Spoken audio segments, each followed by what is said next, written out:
Am I the jerk if I back out of my best friend's wedding because the best man is my cheating ex-fiancé? Posted by you/Liathelium. Jump into the worst week of my life? I was with my ex-fiancé for 6 years, loved him with every fiber of my being, and had our wedding planned for August. I turned down a job offer so I could move with him for his next Air Force assignment. On Monday, a call girl from a website called Massage Republic texted him in the middle of the night, saying she was reaching out to old clients because she was back in the game. His phone was at my house while he was flying. I texted back, telling her she must have the wrong number. She said she didn't. In a rare moment of clarity, I pretended to be him instead of the jealous girlfriend, and the call girl gave me all the details. I'm such a fool, this had been happening under my nose for years. I confronted him. He claimed to be a sex addict and promised to change. I considered it for half a second and said no. Cue uncontrollable crying, self-doubt, a battery of STD tests, awkward encounters with him, a fight over the ring, and his mom, whom I loved, calling me non-stop, begging me to reconsider, on and on. And on top of all this, my best friend is marrying his best friend on May 11th. The groom doesn't want to rock the boat by picking a new best man. The bride says she has way too much on her plate and is begging me to just go through with it, promising to make it up to me. I've never hated a human being as much as I hate him. I can't be in the same room with him, let alone walk arm in arm with him. I understand that the whole wedding doesn't need to fall apart just because I'm upset, but I just want to skip it, spend the day downing the leftover Percocets from my wisdom tooth operation, F as many Tinder dudes as I can find who don't mind that I haven't showered, and burn all his crap. Would I be the jerk if I backed out of the wedding? Edit. Okay, guys, I don't know what the verdict is, but whether you voted you're the jerk or not the jerk and said I should go anyway to support my friend, we've been friends since before we were born, our moms were college roommates, your arguments were the most convincing. I'm going to suck it up, participate, have fun, and make my lock screen image the text from Panama where she said, "Remember, you like tonguing my bumhole?" So when I get sad, I have an instant reminder of who he really is. And then, when it's all over, I'm going to scream myself hoarse and beat the ever-living crap out of my pillows. If I can update a week from now, I will. I still have a lot of reading to do, so thank you all for commenting. Edit 2. Guys, I've had the worst week of my life and have been crying almost non-stop since 3 a.m. last Monday, or Tuesday, or whatever. I need to clear up people calling my best friend the jerk, that just isn't the case at all. I love her as much as I love any person on the planet, and she has my back. But this wedding is now a week away. It's not as simple as kicking me out or asking my ex-fiancé not to come. Everyone is furious with him, but only she, he, and I know the details about the call girls. My ex's parents, grandparents, and everyone else will be at the wedding. He's as close with the groom as I am with her. If they make big changes now, the day becomes about what he did, not about the wedding. It's not my place to demand that the groom change his best man, a week out, no less. Plus, like I said, he knows my ex cheated, but he doesn't know my ex was sleeping with prostitutes. If I bring that up, this whole week will become about that. My best friend and her groom being jerks isn't even an option on the table. They didn't do anything wrong and are just reacting with the best information they have.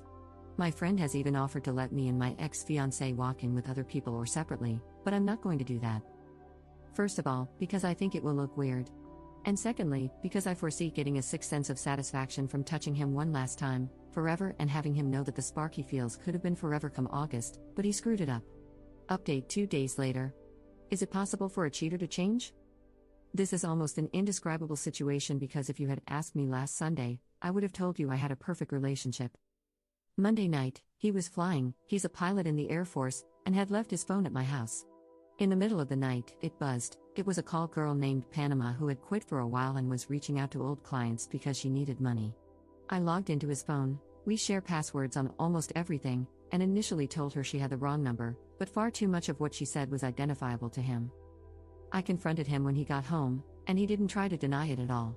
He confessed that he had seen 2 separate call girls for about a year, sometimes at the same time. He claims he's a sex addict and has been in treatment for about a year. I knew he was in counseling, but I thought it was for grief over a friend of his dying overseas. He promises me that he hasn't seen either of the girls for 18 months and that it's the only time he's ever cheated in the 6 years we've been together. Last week, I was livid. I couldn't stand to be around him, lest I might do things I would regret.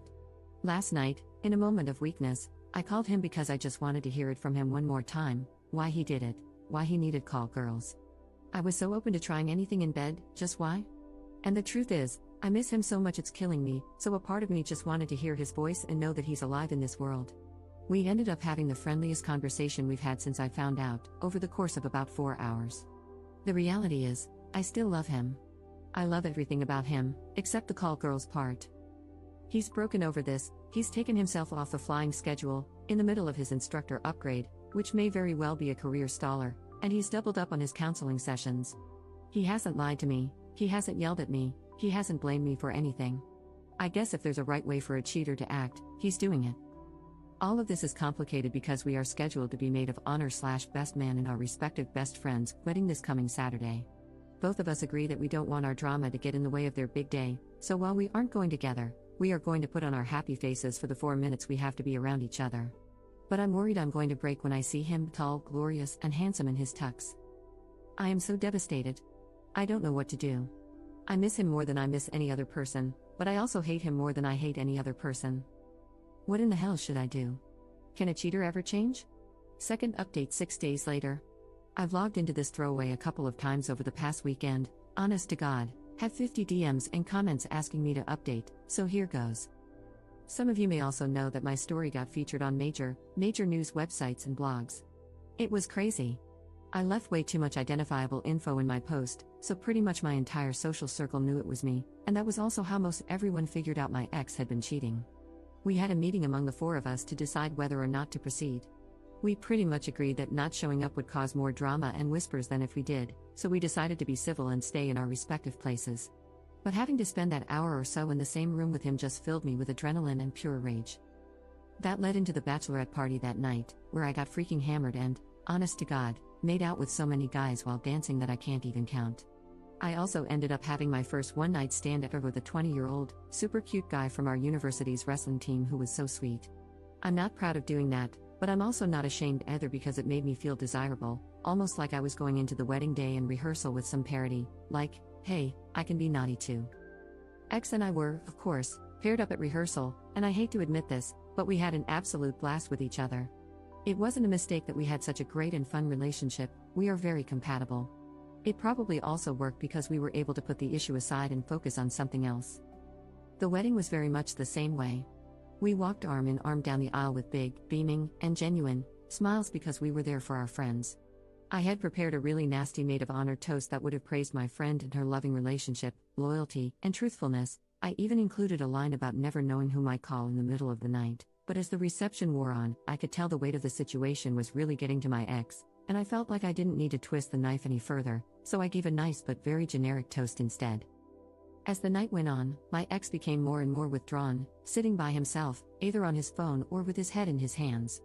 I didn't want people talking about him, so I asked him to dance with me, which was actually really nice since neither of us said anything.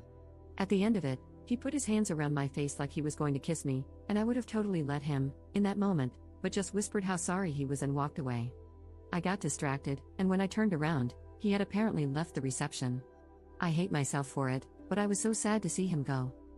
This wedding was literally the last thing we ever had to do with each other. There's no expectation of Game of Thrones Sundays or Bloody Mary brunches with his mom. We won't argue over how bad IPA beer smells or who forgot to put gas in the car. The reality of him just being able to leave without me arguing that I'm not ready to go yet, classic introvert/extrovert pairing here, sunk in, that this is over. Like, over.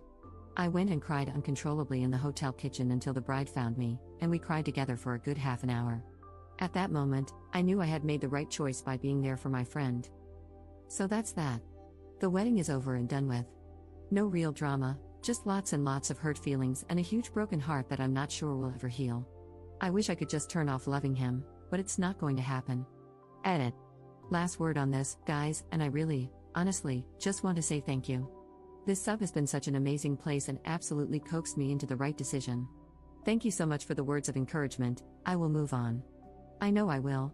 Right now, it's so fresh, and I just keep thinking, God, if you hadn't been up that night worrying about work, you never would have seen the text come in, and you'd be ignorant to all of this, and happy. But that's not healthy because wishing to live an uninformed and ignorant life is never what I wanted. Anyway, I'm indulging in self-pity, and I don't want to do that anymore. This has been a crazy ride, and I just want to say thank you. And Fox News, you kinda suck.